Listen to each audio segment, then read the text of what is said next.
L'actualité à l'étranger reste dominée par la guerre à Gaza. Israël, comme le Hamas, reste sourd à l'appel au cessez-le-feu du Conseil de sécurité. L'ONU qui réclame des enquêtes sur des violations du droit humanitaire qui pourraient constituer des crimes de guerre. Malgré l'appel au cessez-le-feu du Conseil de sécurité de l'ONU, Israël a décidé de poursuivre son offensive à Gaza et le Hamas affirme ne pas se sentir concerné par cette résolution.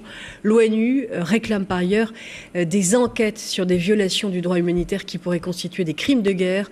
On apprend ainsi la mort de 30 Palestiniens dans des circonstances tout à fait troublantes. Huguette. Le drame se serait produit il y a 4 jours dans le quartier de Zeytoun à Gazaville, un quartier soumis à d'intenses bombardements.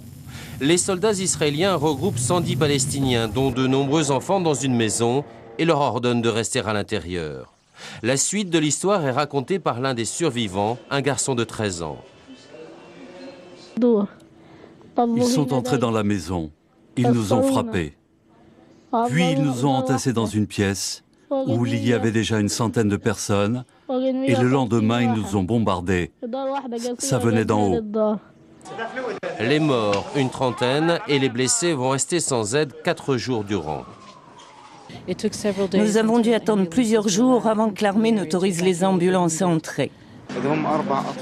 Nous avons brisé la porte et nous sommes entrés. 4 enfants blessés étaient allongés sur le sol.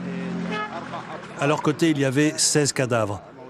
La mère des 4 enfants était morte elle aussi et portait un bébé dans ses bras.